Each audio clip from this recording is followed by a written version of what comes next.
I want to thank you for coming on. I think you're my first CBD person having on Deep Cuts. It's usually all cigar people, but I always wanted to kind of expand outside of just cigars. That's why I didn't name it something cigar related, so I didn't pigeonhole myself. And so I'm glad that you're on here to kind of talk about your business and kind of share your story with other people, because I don't know how many people know about your story and your background. Yeah, thank you so much for having me. I'm very excited. I was a little bit nervous. I know. I told you. I was like, it's pretty laid back. It's not. No, I know. I'm in my RGB T-shirt today, so it's pretty. It's pretty. Like I said, casual. So yeah. So what I like to do with Deep Cuts, like I said, is to kind of take people into different businesses, kind of get them inside the mindset of different entrepreneurs, because I think we all kind of get to that point where you might think what it would be like to own your own business.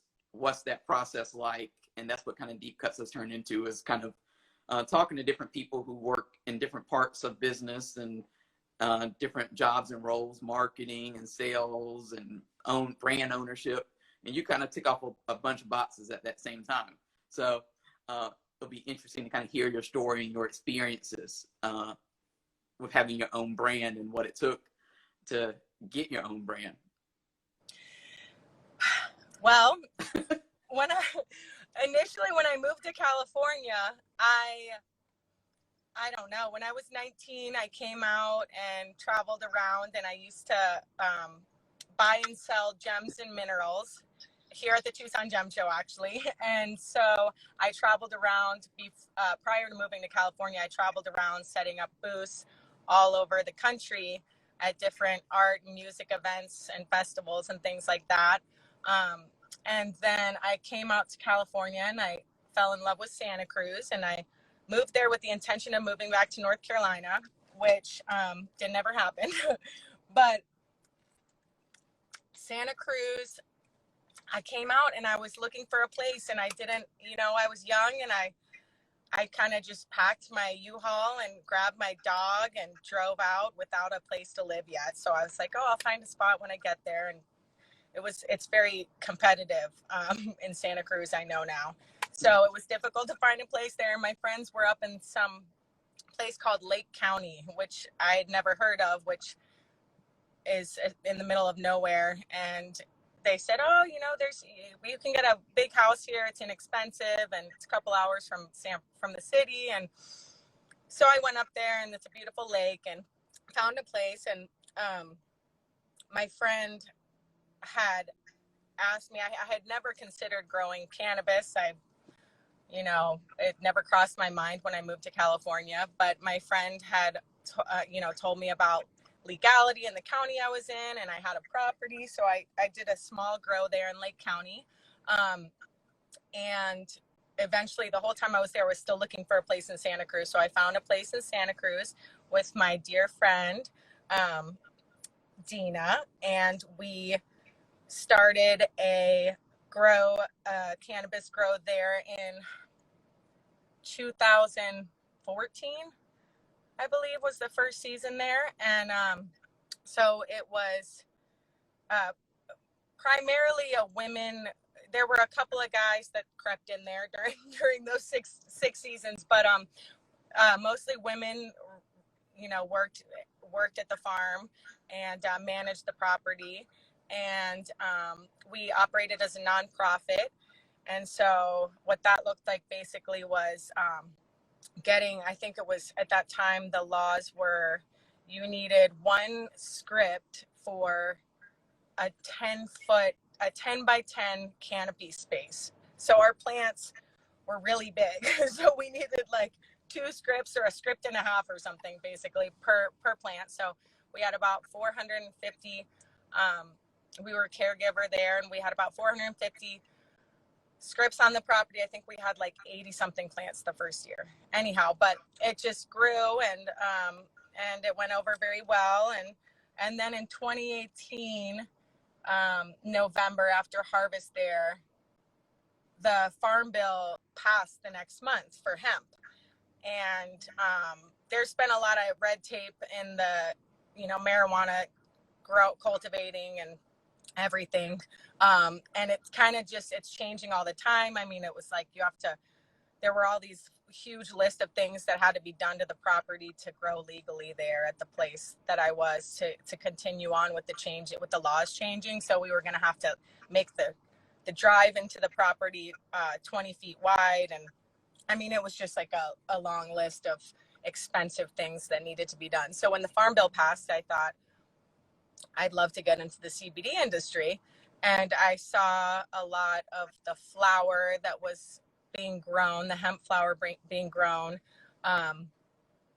in 2018. And it was garbage. It was just a lot of brown. I don't know what they do to it to make it look like that, but it was just very brown and superseded and not good quality at all. So my idea for Caldwell Botanicals, which at that time I didn't have a name for it. I just had the idea of the concept of the company, but was to have boutique, high quality sun-grown flower and indoor CBD flower, which I hadn't seen yet. And so initially it was just going to be a smokable like flower. I wanted to do the shake, like all the shake from the flower is higher CBD content because all the trichomes and everything. None of this probably means anything to you, but it's I wanted to have the shake as rolling shag is what I wanted to call it, so folks could kind of roll their own. It's already ground up essentially, like so that was an idea. I wanted that in my line, but I didn't really consider the oils or anything initially. So that kind of came later because I thought it'd be nice to have that's a staple.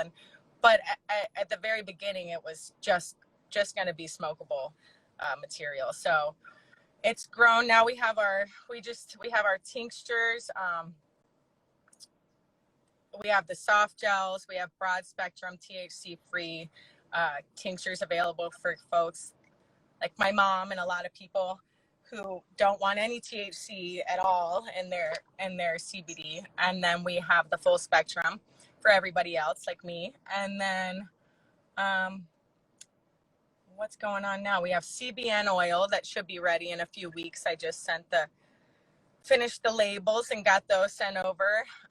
And so that's to help sleep. And so we'll have that soon. And then hopefully soon I'll have pre-rolls and I want to have full spectrum gummies, and I don't know. I've got a lot of things I want to do, but I didn't realize at the beginning I was like, I want to do all this right now. And then it was kind of, and I think we touched on this on our interview for the magazine, but I think it's I realized, it's okay if I don't have it all at once at the beginning, and it's growing, and it's definitely time consuming, the whole process with the website and the designing all the labels and I don't know, everything, every part of it. It's like a one-woman show over here right now. So now to kind of take a step back a little bit. So you got your start growing cannabis, and I think a lot of people, I think we think of TV shows where you see people clandestinely growing cannabis and stuff like that. So what was that like, growing it legally like you were doing? Like what was that process like? Did you have any issues growing it? I'm trying to think how. So I never had any issues. I remember having a sheriff come to my property for the first time. And I'm from the South. I'm from Alabama, and marijuana is like, I don't know I think it's still very illegal there right now. But So for me, and I got pulled over at one point with 100 plants in the back of the car, which I had, I had all my scripts, I had everything for them, and it was fine. But I remember being so terrified both of these times because it's just it's so taboo, where I come from. So the sheriff walked around the property, looked at all my paperwork, our compliance package and whatnot. He knows my attorney, and he just, he walked over to a plant and he picked off a couple of yellow leaves, and he's like, you guys need to, get rid of, there's some leaves over here somebody missed. And he's giving us tips. He's asking what nutrients we use. And I'm like, this is bananas. When he came, I'm like, oh my gosh, my heart, my stomach fell. But that was, that was the only time we actually had any kind of, the law come into the property, and we had all the compliance and everything. And then, so basically every year we would,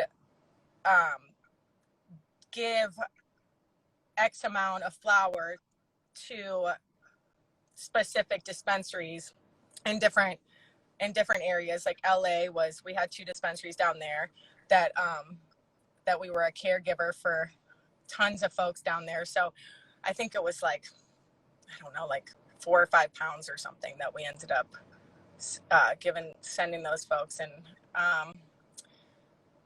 so we did that for 6 years, and it was a good run, but it was, it was hard. It was just the law is changing all the time and everything. And there was like, I had a couple folks living at the house. People didn't always get along as roommates and things like that. So at times that could be tricky, because then I'm like doubling as the landlord and the mediator and all that stuff, that fun stuff. So, we had a really good run, and I do still have a small garden. The past 2 years, I've had a small garden at my new place, just because why not? And so I'm still a little bit got my fingers in the farming a little bit, but I'm kind of done with that. There's like way too much on my plate, and I'm never in town. So when it came time for you, you decided at some point you wanted to get, because of the farm bill, which basically, in quick terms for people who don't know what the farm bill did, basically allowed, and you can correct me if I'm wrong, it made hemp kind of legal on a federal level, sort of. Yeah, so as long as the hemp is less than 0.3% is what the initial farm bill, how that read, it had to be less than 0.3% Delta 9 THC. So that legalized hemp in all 50 states. And that was a really exciting day. I remember reaching out to my brother, and I told him, I was like, I think the farm bill's going to pass. He's like, that's never going to pass, And I screenshotted and like put it in my favorites album after it passed, because I was like, ooh, told you so. But yeah, that was a really exciting day. And I kind of thought that it would be, it took about, I don't know, a year and 4 months, or a year and a few months, for me to get my oils finally done. And then I just now, I've had the flower and I've been selling it in bulk, and kind of had packaging that I put my sticker on and some other information, but I didn't have my actual Caldwell Botanicals packaging until December. So basically my flower line kind of just launched a few months ago. So it's been a whirlwind since then. And I think I'm in 52 shops now, and in Arizona, Nevada, California, New York, New Jersey, or maybe PA and New Jersey. And where are we? That's it so far. And I think we talked about this a couple weeks ago when we were working on the interview, but as an entrepreneur, you start a new business, it's just basically you doing a lot of the work. So, do you decide, hey, I'm going to focus on, the local area, I'm going to branch out? And then when you branch out, do you worry, like, if something happens, like, you can't just go down the street to, like, visit that retailer, like, you have to deal with it over the phone? So how did you make this decision on where to expand your business to, and how to juggle all these different markets at one time? Because I'm sure every state has its own challenges and stuff that you need to kind of deal with. So how did you make that decision on where to distribute to, and then how do you maintain all those different areas?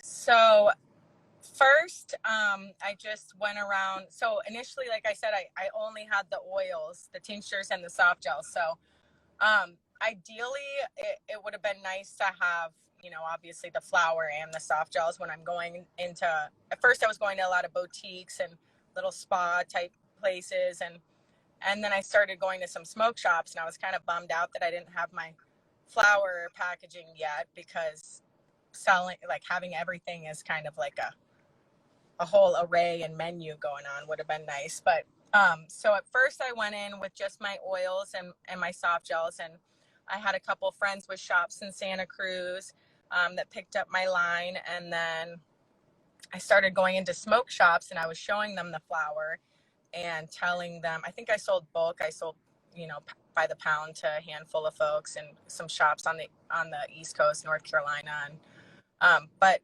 for the most part, it was just the oils, and then I had the flower to show as a sample, and so it went over well with the oils. But when I go in with both the flower and the oils, it's much better. A lot of smoke shops, it depends where you are, really. Some places do really well with the oils, the tinctures and soft gels, but a lot of smoke shops, they don't really, especially states that are now rec, like here in Arizona, and it's in Nevada. It's kind of, people with the flower too, people are like, well, now I can legally go buy weed. So, but there's a lot of folks like me who want to smoke the ritual of smoking, and it tastes good, and I like the anti-anxiety and the stress relief, but I don't like this necessarily want the psychoactive effects. It's too stupefying for me nowadays. So so a lot of the places at the very beginning, I did some bulk flower sales and got my oils in maybe 5 shops in Santa Cruz, and then I think I held off on going into any more shops and expanding outside of Santa Cruz until I got my flower packaging. My ounce bags and my 1 gram bags came first, and then in December I got the rest of the 7 gram and 3.5 gram bags. So then I set out to Oakland and Berkeley, San Francisco, all around the Bay Area. Kind of covered that area, and I think I don't know, maybe a dozen shops over there. And then where else did I go? I went up, basically I picked the places that I wanted to go based on, like I went up to Tahoe because I wanted to go skiing because I'm like, I'm gonna be working, but I can go somewhere where I have friends, and also do something fun, because it's a lot. Like I have, it's 8-12 hour days sometimes just running around. And so I did Tahoe, and I stopped places on the way. Redding area when I went up to Oregon. I chose Tucson and Phoenix because the gem show is going on right now, and I have friends here, and family, and my brother's actually here for a cigar event. Oh wow. Yeah, so we did a family dinner last night, and I'll be seeing him shortly after our interview. I'm going to go to his event and hang out with he and his wife and my cousin. So basically I did Vegas because it was an easy flight. I did really well in Vegas. I'm basically starting with places that I can go and visit friends, and there's going to be some weird ones in the Midwest that I'm going to go, but I want to do Tampa soon, and TPE I'll probably go for an extra couple days and hit some shops. I don't know, but I always call first, and I kind of have this little wrap down that I call, and I introduce myself. And I mean, sometimes people hang up the phone, it's like they don't want to talk to me, but I introduce myself and I say, I'm going to, ask if the purchasing manager or any of the managers around, and tell them that I'm going to be in their area. Cause when I first start calling these places,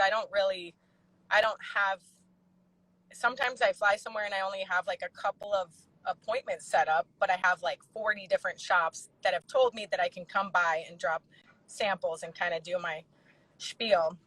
So it was a little nerve-wracking at first, flying somewhere, it's like the cost of the ticket, the rental car, the hotel, and I'm like, geez, if I don't get a shop while I'm here, this is gonna be a doozy. But I haven't, I sold out. I'm here in Arizona, and I sold out of all of my bags except for one size. So you never know. Sometimes I fly back with 80% of the inventory I came with, and sometimes I sell it all. But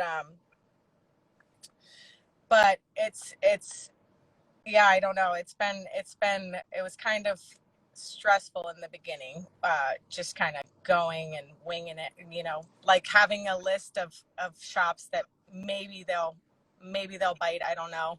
And so when I go there, I show them my flower, and they get to see the packaging, and they get to hear about, the guy on our logo, and they get to meet me, and I kind of, I know everything about all these products. And so I feel like that's the best way to do it. Go and introduce yourself, your products. Folks can see the quality of your flower. They can see the quality of your packaging, because an email or a phone call, I mean, they get so many of those every day. I was in a shop yesterday, and they had 2 calls, one from a CBD company and one from somebody else, trying to talk to a person doing the same thing I'm doing. But they say it's not often that the owner comes in, so that's, it's right now, that's all the only option, because I don't have sales reps yet. Right. But it's been going over well, and I've gotten a lot more comfortable. For the first couple times I was pretty nervous, but I'm still trucking, and yeah, we're moving right along. Now, what I think makes your products stand out is definitely your branding and your logo and everything else. I think you put a lot more thought into it than some companies do, especially in the CBD space, because it seems to be maybe they're trying to not to appeal to like underage people after the whole vapor bit last year or whatever. But it's like all the packaging is very plain usually, I found. Like I think of some of the top brands, and it's very straightforward, and it's not, I mean, I guess, but yours stands out. And I want to talk about the logo, because, for those who don't know, like, that's the logo. There he is. It's the OG plug. So tell us about who's this guy in your logo, and how did you kind of settle on this particular logo for your products? Because like I said, when you see it on the packaging, which I'll, when you see it, something like on, this is your gels. Mm-hmm. I mean, it stands out because, like I said, a lot of the other logos, they don't even use white. They usually use like dark colors, I found. Dark or gray. Or green, yeah. Yeah, or green and stuff, but you've kind of completely flipped the script on that. So kind of talk about the logo and how you came up with that. And I know you talked about the name of it, because you were going back and forth on what the name of the brand was going to be. So how did you settle on that? So initially it was just the excitement of the idea and the farm bill and all that. And then it was not long after, it was probably a couple months after this idea and the wheels started turning, that I discovered Samuel Caldwell, who, my brother, as you know, has a cigar company, Caldwell Cigars. And so I think initially it was like, maybe we're not going to put the name Caldwell in the brand, because, Robert's got his tobacco and his cigars going. And I didn't want to impede on that and steal any of his thunder. No. But, so when I discovered that guy, Robbie and I talked, and he's like, yeah, you gotta do it. And, he and I had a company buying and selling art, Outer Nationalist Ventures. And when Robbie first, when he had Winwood Cigars, he met Elio Mercado, Evica One, who does a lot of his artwork that is on his labels and his boxes and everything. And so I had purchased, I bought a couple pieces, some pieces with the intention of selling, a couple that I knew I was going to keep, but I fell in love with one, and ended up, I was going to sell it, and it's still in the house right now. But, so I bought also a couple pieces from Jade Rivera, who also does some of the artwork for my brother's. I'm not sure which ones though, but, he does some of the artwork for my brother's brand too. And so I knew about these artists, and there were a few others. And, so Robbie suggested reaching out to Hade, you know, about kind of doing a recreation of this mugshot. It's a historical image. Samuel Caldwell was the, hang on, someone keeps texting me. He was the very first person arrested for cannabis in 1937, just one day after the Marijuana Tax Act passed. And he was sentenced to 4 years of hard labor and prison time and $1,000 fine, which was a lot of money in 1937, for 2 joints of weed, of marijuana. So I read all about that guy, and you know, I went back and forth with how I wanted to adjust his, you know, mugshot because I had to, you know, have this recreation. It couldn't be exactly, you know, his exact mugshot. So Robbie has one cigar that the face is blurred, Mm-hmm. you know, so, and I was like, oh, that would be a cool idea, you know, or kind of like pixelated.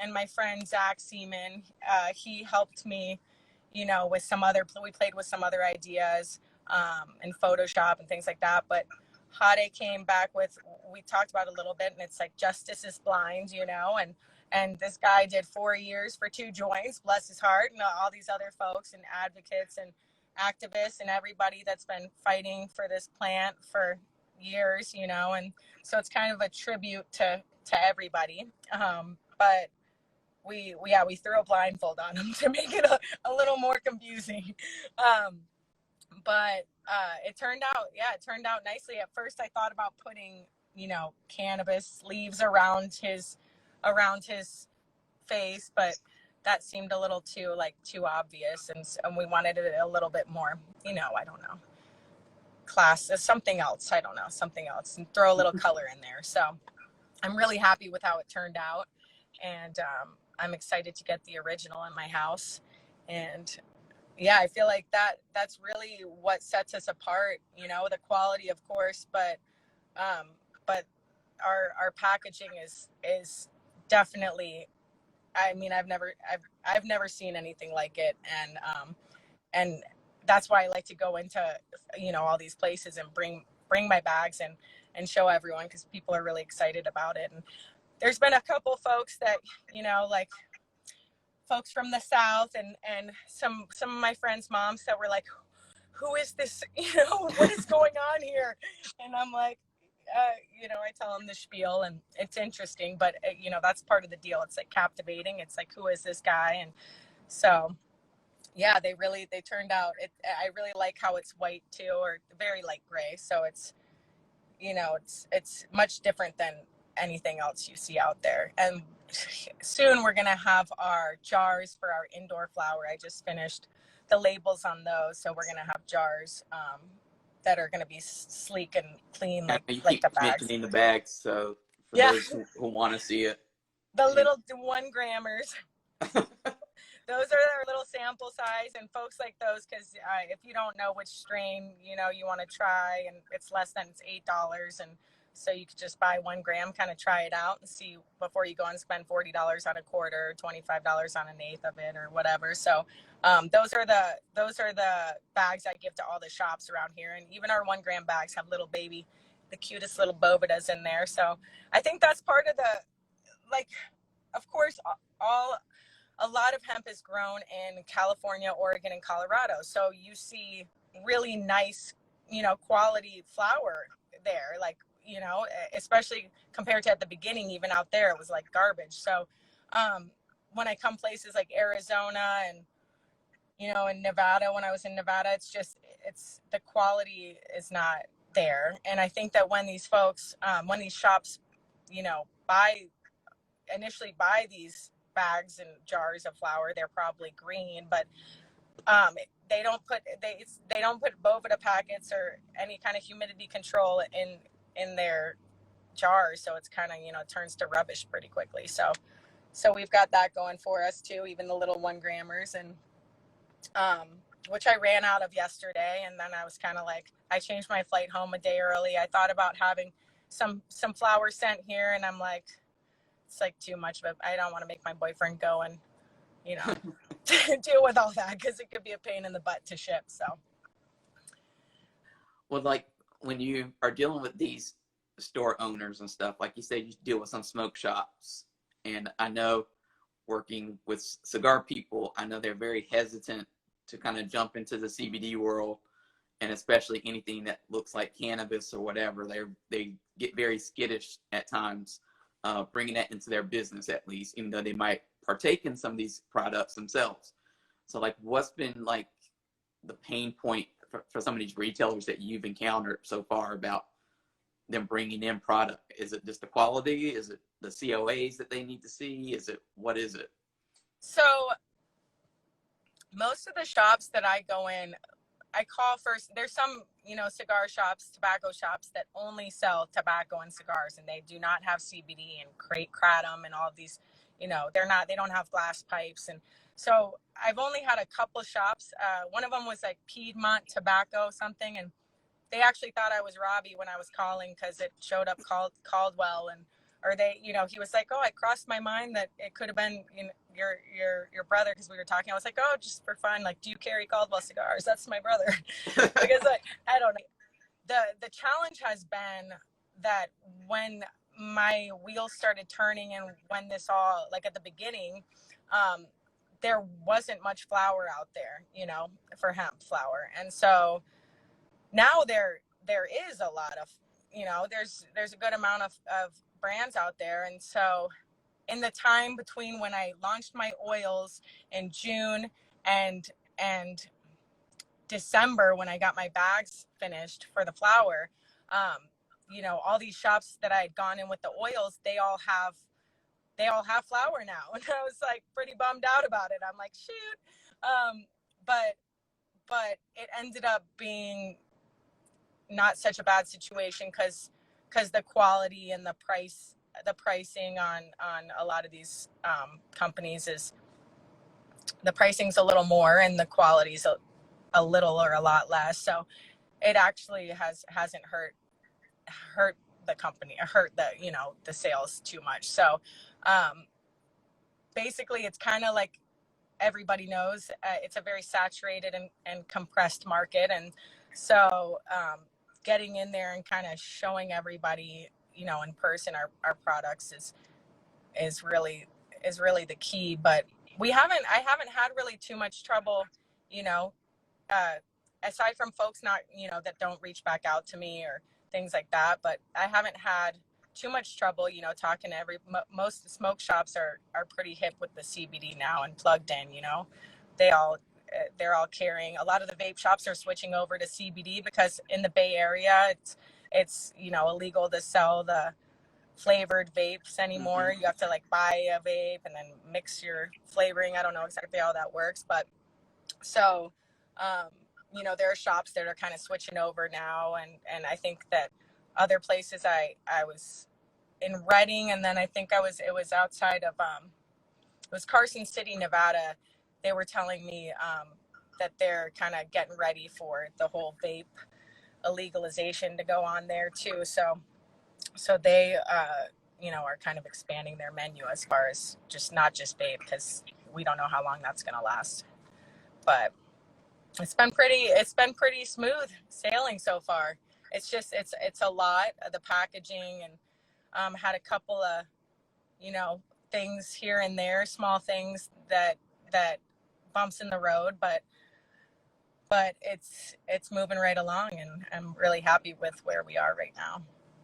Now, in terms of products, I'm always interested in hearing from people who are out there in the field, like, what are retailers like really interested in? Are they looking for the flower? Are they looking for tinctures still? I know tinctures the last couple of years have been like the go-to thing. What are they looking for right now in terms of products? Or is there some new product trend that's like resonating and starting to create a big buzz that people are jumping into? Like, I know some people are getting to like what they're calling hemp sticks, which are like hemp cigarette type things. Yeah, that was too, when I went to the TPE, when I met you. I talked to some guys about the biodegradable filters, because I do want to have that I want to have that in my menu in the future. but it's different. I mean, some shops I call and they have no interest in the oils. Some shops I call, they are, not interested in the flower. More often than not, like most of the shops are very interested in the flower. I feel like the oils, there's a lot of companies out there, and it's kind of like here in Tucson. I think I sold, I think two of the shops got oil. But the flowers just, and initially, like I said, I was just going to be only flower and the rolling shag. So I always knew that was going to be a hit, but it's kind of tricky. It depends on the area, depends on the shop. Some places really want THC free, so I'm glad that we have that as an option. But for the most part, I guess the soft gels are doing very, very well, because the pricing on all of our oils and all of our products, like I did a lot of research before pricing everything, and I kind of called around and, inquiring about wholesale pricing, and kind of made sure that because I wanted to see, what the market was. It's changing all the time. It changed from last year a lot. And so I kind of made sure that my products were less than everybody else. So our soft gels, they're about, I think, $15 less than most companies on the market with the same milligrams. So I try and I'm good about giving a free product for folks. If they buy a case, I'll give them a free product as an intro offer, and I continue that with a lot of my shops. And so, yeah, I mean, all across the board, we've done pretty well. Here specifically, the flower though has been, it's been the hit here in Arizona. And I think part of that too is because they don't have as much quality flower here at all.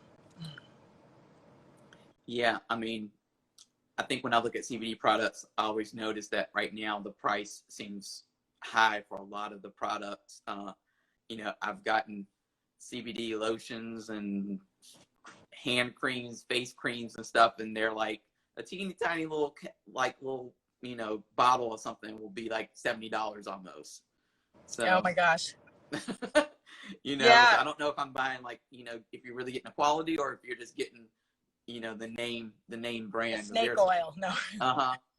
Well, sometimes you don't know. I mean, I've tried different tinctures and stuff like that to figure out what works for me or what I like and stuff like that. And if it's good and I have a good reaction to it, then I'm completely fine with, paying that price. But there's some that I'm like, I don't feel like it doesn't do anything for me. And it could be the same milligram that I bought before from somebody else. So yeah, there's a whole lot of questionable. It's almost like with cigars, you kind of know, you don't know what you're going to get, but you kind of, you're not really surprised unless it's terrible or something like that. Right. But with CBD stuff, you don't really know what you're getting until you get it, and then whatever reaction you have to it. So I guess that's the weird thing about, CBD products. Yeah, we have, so all of our oils are U.S. Hemp Authority certified, which less than 2% of CBD companies have that coveted Hemp Authority stamp, which is just our industry's, standard for quality and everything. And then we have GMP certification, good manufacturing processes certification. We're registered with the FDA when that time comes. And so, every shop I go to, I, of course, bring a physical COA for each of my products and my flower. And then on the back of and the COA is the lab results for folks that don't know. But, and then the backs of our boxes and our flower bags have a QR code you can scan that takes you to the lab results on our website. So there's a digital copy of all the labs on Caldwell Botanicals website as well. So yeah, I feel like when I went out to San Jose, which is South Bay area, close 30 minutes from my house, this woman at this shop there, she was telling me, people come all the time, but people come, they don't have COAs, their packaging's garbage, they're homemade stickers on there, or, you know, I mean, and Yeah. I make my own oils out of my flower as well. It's a different process. It's like low heat infused CBD oil. And so I have my own little, cause I had Mountain Girl Organics was the name of my, my cannabis farm, and all my products before Caldwell. So I have my little homemade stickers too. So, you know, and some say, you know, that's good stuff, but it's not, it's hard to, you're not going to, it's very difficult to get, you know, those products on the shelves anywhere. So I feel like, yeah, all those certifications and everything are, you know, help us stand apart also, and assure folks that, you know, you're getting a quality product that you can trust. So I guess for you, what's the long-term goal with your company? Because I know some people who are getting into CBD with the hopes of creating this great brand that they can sell off to, you know, a bigger company later on, and that's how they plan to kind of almost like flip their company and make the money. So what's your long-term goal with Caldwell Botanicals? I mean, I've never considered flipping the company. I wouldn't, I don't think I would ever do that. This is you know, a passion of mine, and I really enjoy every aspect of the business so far. And it's been a lot, like it's been a huge learning curve. And, you know, I'm terrible. I didn't have a laptop. I'm terrible with electronics. Like when you asked me for the interview for the magazine about my digital marketing, and I'm over here like Googling what's digital marketing. Like, you know, I'm like, I have an Instagram account. I've never done a podcast or anything. Like, this is my first, you know, online interview or Instagram interview. So, and Robbie's the same way. I think he's pretty bad with all this kind of stuff too. But I think that, I totally lost what the question was. Oh, just what was your long-term goal with your Oh. company? Like, what do you kind of see yourself doing with it? You know, it's that typical kind of high school question. Like, what do you see yourself 5 years from now? So Yeah, where do you see yourself? That was my ADD, my extreme ADD kicking in right then. I'm like, oh, there's a shining crystal over there. I guess I see myself having, you know, having expanding my product line a lot. I have a lot of things that I want to get done, but it's just it's difficult. I need a little bit of help with some of this stuff, but I'd like to have, you know, the biodegradable filtered hemp smokes. I'd like to have, you know, all the pre-rolls and everything. I'd like to have topicals in the future. And so in 5 years, I guess I see myself, hopefully, now that expos are starting to happen again, I will be kind of still traveling around, I'm sure, and have my topicals, have maybe, you know, I thought about doing, you know, facial, you know, like beauty products and things, but definitely the salves, and expanding on the smokes for sure. I'd like to do maybe like, you know, there's maybe like a little 6-pack of the pre-rolls that are really nice, and then have the filtered hemp smokes, biodegradable smokes would be in the menu. And yeah, I don't know, maybe have some help in the future with reps or somebody. I'm like, somebody that can kind of run around. I have like a week off for my son, and then a week I have my son, so I'm kind of useless when I have him, you know, the last year, because of the California's, we still don't, you know, we're doing the homeschooling thing. He's in school now 2 days a week for 4 hours a day, which doesn't, you know, leave you much time to do anything anyhow. But yeah, maybe have some folks helping me out, you know, running around. And although I do enjoy it, I enjoy meeting everyone. I really, it's really exciting, and I'm excited. I'm proud of everything, you know. So it's right now I'm really enjoying the traveling and going to all these shops, but in another year or two, I don't know. I might be kind of burnt on it a little bit, so we'll see. I don't think I could do an interview like this without asking some type of question about your brother. So I think for those people who are tuning in late or don't know, like, your brother's Robert Caldwell of Caldwell Cigar Company. So, you know, you've mentioned him several times in this interview. So what kind of advice does he kind of give you? Because I know we kind of think of Robert as being very opinionated, which is fun. That's the best part for me interacting with him. Is he's very opinionated, but he's very smart about whatever he does. He's kind of has a precision vision for like everything and reason why he's doing it. So when it comes to you, when you're asking him for advice, like what's kind of been the best advice he's kind of given? Well, I ask his opinion on some things a lot more in the beginning because I annoy him, you know, and we were talking about last night how I'll send, instead of like folks text a paragraph in one text, and you probably noticed this too, but I'll text like 6 texts in a row, one sentence at a time, you know. So I've tried to reel that in a little, but so at the beginning he was giving me a lot more advice than now. Now I've kind of gotten the hang of things, and also trying to lay off and leave him alone. But he definitely helped out, you know, pointing me to Hade to work on the logo. So that was huge.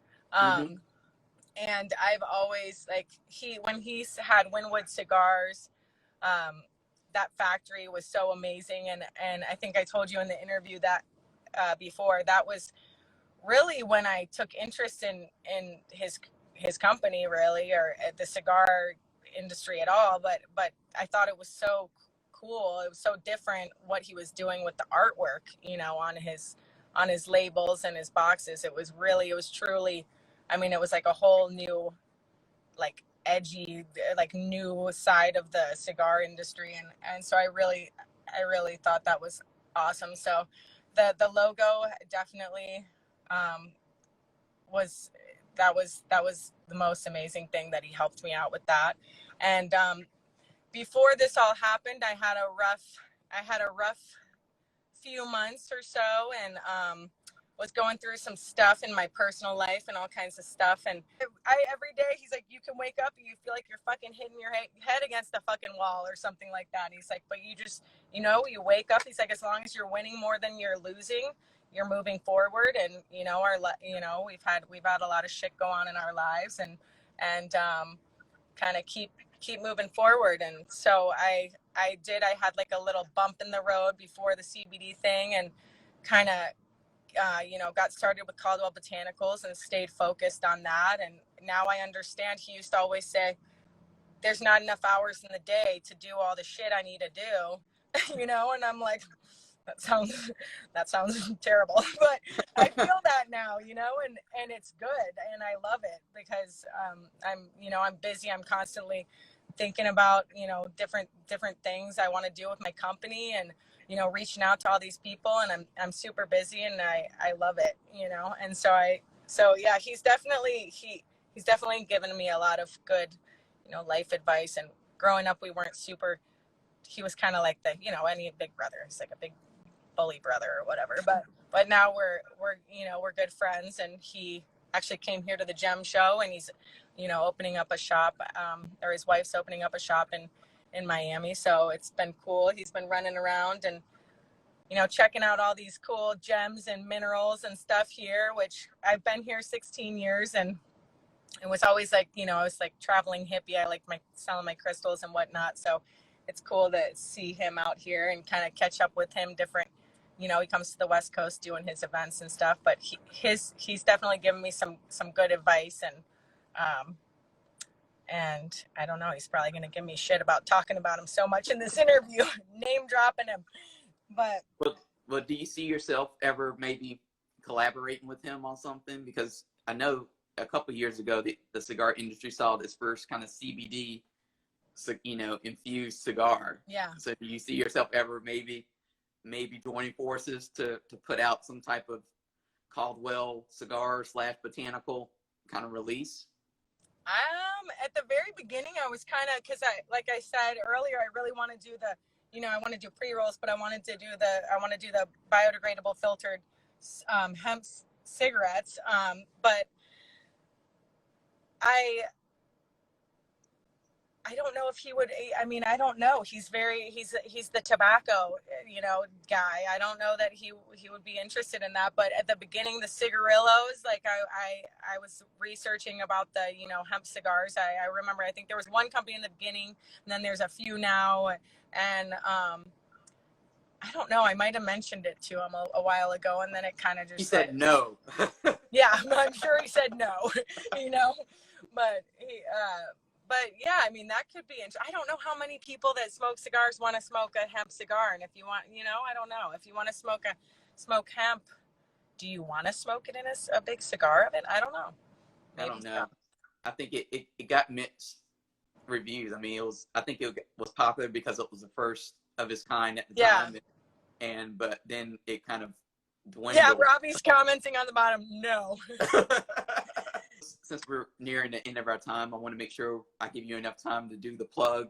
So drop all your social media handles and websites for people who want to get more information about your company and your products. Okay, so yeah, my social media is Caldwell Botanicals, Caldwell Botanicals, and my website is finally live. It took a while, and it's caldwellbotanicals.com. We still don't have our flower on the website. It's been like so many hoops to jump through with the credit card processors and getting our hemp wholesale license and all that good stuff. So the flower will be on the website soon as well. So it's folks reach out to me via email, or they reach out DM on Instagram, and that's how I've been doing most of my retail sales for my flower. But yeah, you can check the website. Always, send me a message on Instagram if you're going to make an order, because I like to give my friends discounts, and I so appreciate this interview. I was really nervous before. I told you it was nothing to be nervous about. Sorry? I said, I told you it was nothing to be nervous about. No, I know. I'm like my friend's like, you really want to do this in the back dusty parking lot, like next to the highway? I'm like, this is what's happening. He says it's casual. Yep. But I really appreciate it, Antoine. Thank you so much. Yeah. Well, thank you so much for joining me today and sharing about your company and your brands. And like I said, you have a really cool logo for people who don't know or haven't seen it. You have really nice products. I hadn't opened this yet because I wanted to make sure I didn't need to take a photo of it for our story and stuff like that. And you have your hemp flower. So you have a little bit of everything. So yeah, the smorgasbord going on. Yeah, so definitely. So look forward to our next encounter, and like I said, and helping to get your story out there even more, and looking forward to seeing all that you get ready to do. Awesome. Have a great day, great night over there.